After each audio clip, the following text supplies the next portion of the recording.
Evening students. आज हम एक ऐसा चैप्टर पढ़ने जा रहे हैं जो थ्योरी के साथ जिसका प्रैक्टिकल भी बहुत इंपॉर्टेंट है।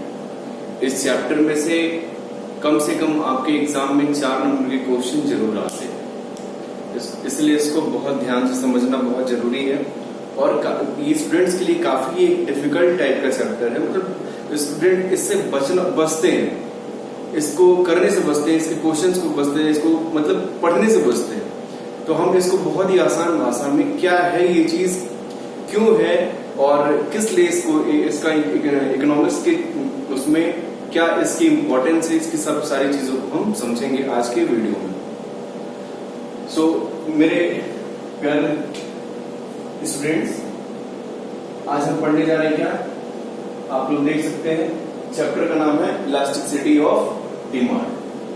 क्लियर है क्या ये chapter? Elasticity of demand, demand के बाद ये स्टार्ट होता है, ठीक है ना।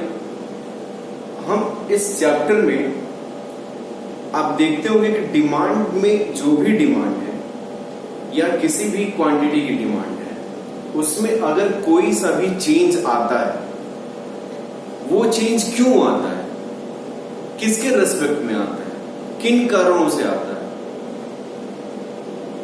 वो चेंज कितना आया, वो चेंज कितना आया। आप देखते होंगे कि डिमांड कभी किसी महीने में बहुत बढ़ जाती है, किसी महीने में बहुत कम हो जाती है, किसी साल में बहुत ज्यादा टर्नओवर रहता है, किसी ईयर में बहुत कम टर्नओवर रहता है, किसी मतलब बहुत बैलेंस रहता है। तो ये जो चेंजेस आ रहे हैं क्यों आ रहे हैं, ये जो डिमांड में जो चेंज आ रहा है वो why these type of changes are coming, ठीक है, and what changes are coming.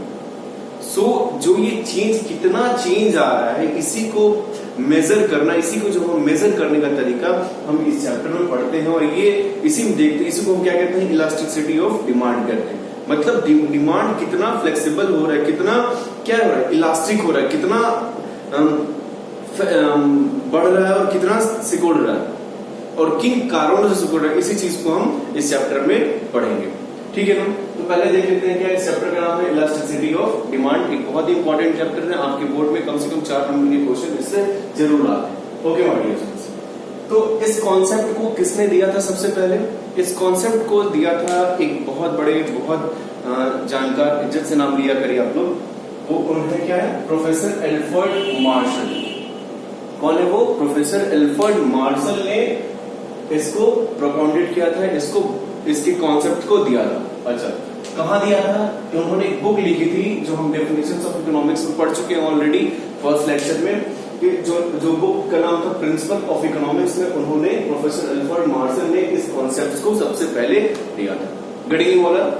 अच्छा, दूसरी चीज मीनिंग क्या है इसकी, क्या है इलास्टिसिटी ऑफ डिमांड, ठीक है ना। क्या उन्होंने कहा था, या मीनिंग क्या निकल जाती है, elasticity of demand refers to percentage change in quantity demanded for a commodity with respect to percentage change in any of factor affecting demand of the commodity। नहीं समझ में आया? डेफिनेटली नहीं समझ में आया आपका, ठीक है ना। आइए देखते हैं इसी चीज को क्या होता है। ये क्या है, मतलब इलास्टिसिटी ऑफ डिमांड। अभी जो मैंने बताया कि डिमांड में कितने चेंजेस आ रहा है, कितना चेंज आ रहा है, इसी चेंज को, और वो किस रेस्पेक्ट में आ रहा है, वो चेंज जो आ रहा है वो किस रेस्पेक्ट में आ रहा है, मतलब किसके रेस्पेक्ट में आ रहा है, किन कारणों से वो चेंज आ रहा है, इसी चीज को मेजर करना क्या है, इलास्टिसिटी ऑफ डिमांड की ये मीनिंग होती है। अच्छा, जो डिमांड होता है उसमें चेंज किन कारणों से आता है, आप यहां देख रहे हैं, मैंने लिखा है क्या, डिमांड, ठीक है। इनमें जो चेंज आता है मुख्यतः 2 कारणों से आता है। These type of changes comes due to only by 2 reasons in demand. First one is price and second one is any other factor. Definitely price ऊपर नीचे बढ़ता है, डिमांड चेंज होता है, और एनी अदर फैक्टर में बहुत सारे फैक्टर हैं जो आपके डिमांड चैप्टर में दिए गए हैं। डिमांड के जो डिटरमिनेंट्स हैं जो अफेक्ट करते हैं, तो उसमें आप देख सकते हैं। तो प्राइस एक अलग हो गया, दूसरा एनी अदर फैक्टर, क्या इनके कारण जो आता है, क्या चेंज आता है, इफेक्ट आता है, उसी को हम क्या कहते हैं, इलास्टिसिटी ऑफ डिमांड कहते हैं। बात समझ में आ गई? जो डिमांड हुआ किन कारणों से चेंज आता है? पहला प्राइस, दूसरा any other factor. Any other factor में बहुत सारे फैक्टर को हम देखेंगे आगे, ठीक है ना, हम देख भी चुके हैं। प्राइस, पहला प्राइस, दूसरा एनी अदर फैक्टर, इन दोनों के कारण जो चेंजेस आते हैं, क्या आते हैं? जो चेंज आते हैं, इसको हम क्या कहेंगे? चेंज या इफेक्ट। जो डिमांड में जो भी चेंज आता है वो हमारा क्या होता है? इलास्टिसिटी ऑफ डिमांड होता है। सबको समझ में आ गया? डेफिनेटली आ गया होगा। अच्छा सॉरी, अब देखते हैं ये इलास्टिसिटी ऑफ डिमांड होता क्या, मतलब कितने तरीकों से हम इस इलास्टिसिटी ऑफ डिमांड को मेजर कर सकते हैं, कितने टाइप का होता है, ठीक है ना। तो सबसे पहले देखते हैं types of elasticity of demand. यही देख लेते हैं types of elasticity of demand. Types में there are 3 type of elasticity of demand. इसके 3 टाइप्स हैं, कौन कौन से? पहला प्राइस इलास्टिसिटी ऑफ डिमांड, दूसरा इनकम इलास्टिसिटी ऑफ डिमांड और तीसरा क्रॉस इलास्टिसिटी ऑफ डिमांड। ये देखिए, पहला क्या है? प्राइस इलास्टिसिटी ऑफ डिमांड, दूसरा इनकम इलास्टिसिटी ऑफ डिमांड और तीसरा cross elasticity of demand. Okay, price elasticity of demand क्या है?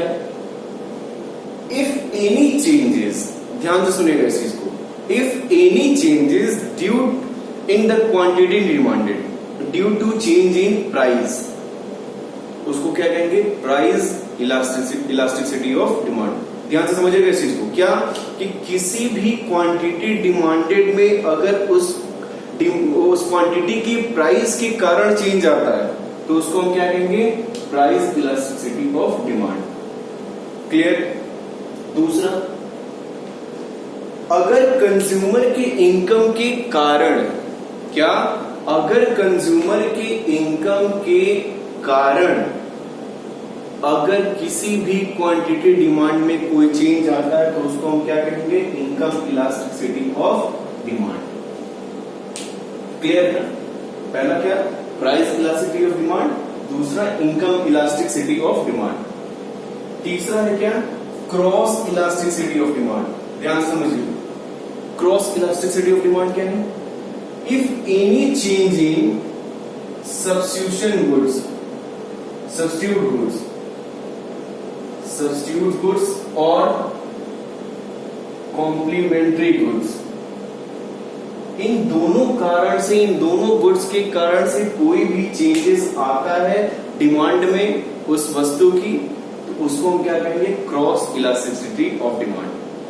गणित आपको समझ में आ गया? Price elasticity, income elasticity and cross elasticity. Price elasticity में क्या हो गया? Due to change in price if any changes come in the quantity demand, that is called price elasticity of demand. Income elasticity of demand means if any changes come due to the income of the consumer, that is called income elasticity of demand. तीसरा, if any changes due to substitute goods और complementary goods, इसको क्या कहेंगे? Cross elasticity of demand कहेंगे। Clear? अच्छा, अब देखिए वो हमको प्राइस, अच्छा ये है। अब इस प्राइस इलास्टिसिटी ऑफ डिमांड को कैसे, किन मेथड से हम मेजर करते हैं? इसको प्राइस इलास्टिसिटी ऑफ डिमांड हमको मेन मेथड है जिसको हमको पढ़ना है। क्या है इसमें? कौन कौन से मेथड है जिसके थ्रू हमको इसको हम कैलकुलेट करेंगे? तो पहला परसेंटेज मेथड।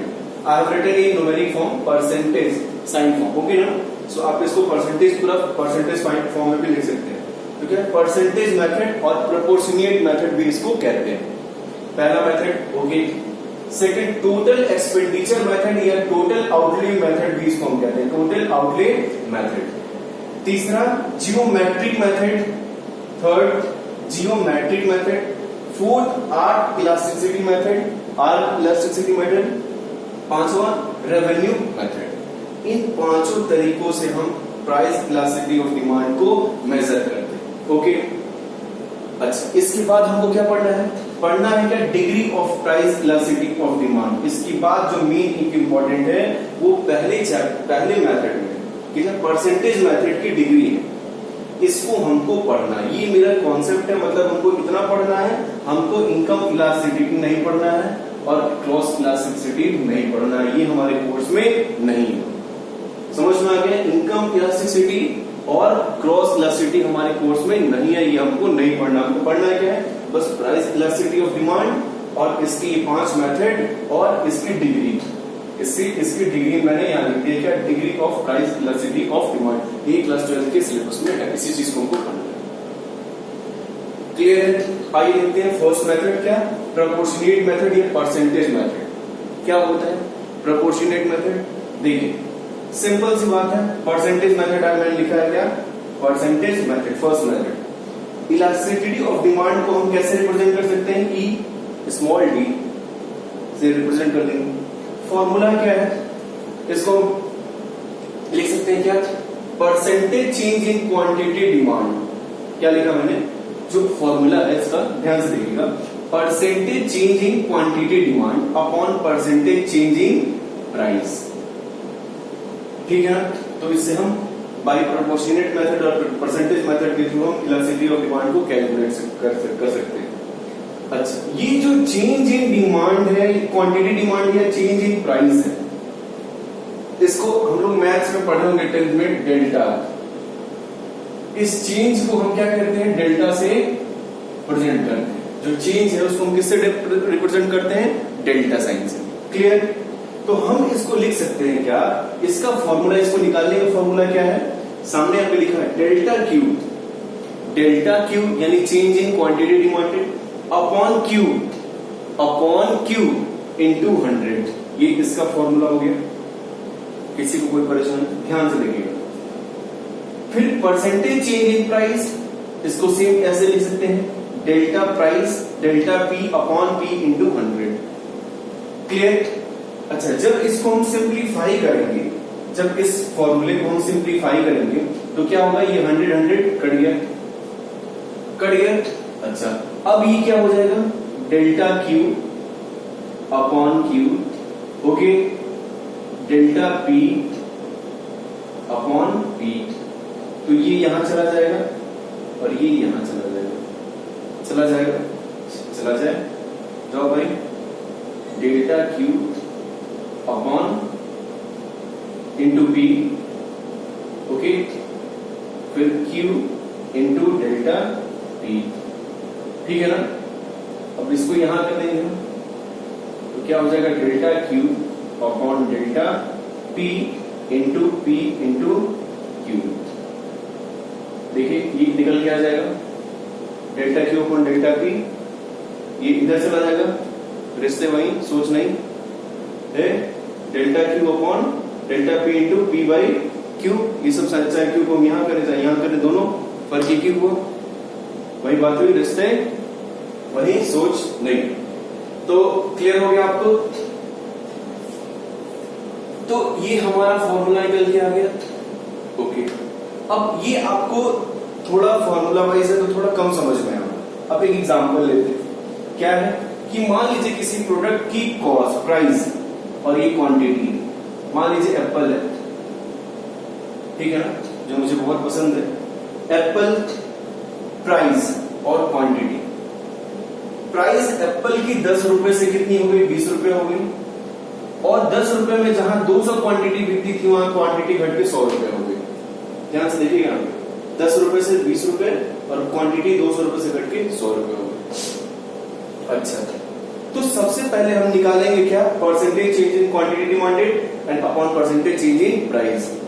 फॉर्मूला लिखेंगे, इसका फॉर्मूला क्या है, delta Q upon Q into 100।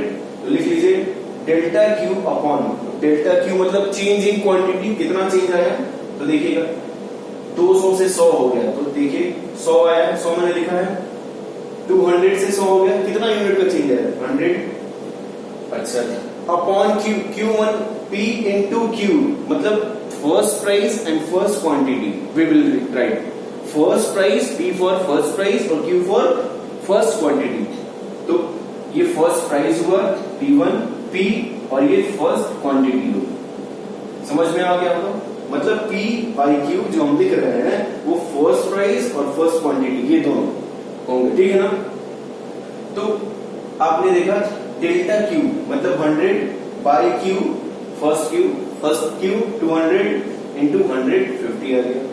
फिर इसी तरीके से delta P upon P into 100, तो 10 कितना चेंज आया, 10 रुपए का चेंज आया 10, और फर्स्ट प्राइस 10 इंटू 100 आ गया। अब इसको जब हम फॉर्मूले में रखेंगे तो देखिए क्या होता है, मेरा फॉर्मूला ये है delta Q by delta P into P by Q. देखिए तो डेल्टा क्यू मेरा कितना आ गया 50, मैंने 50 रख दिया, डेल्टा पी आ गया मेरा 100 into first P upon Q, तो फर्स्ट पी ये है 10 और क्यू सॉरी 200 है, ये है 200, ठीक है ना। अब देख लीजिए अभी आएगा कितना, 00 से 00 उड़ गया, ओके।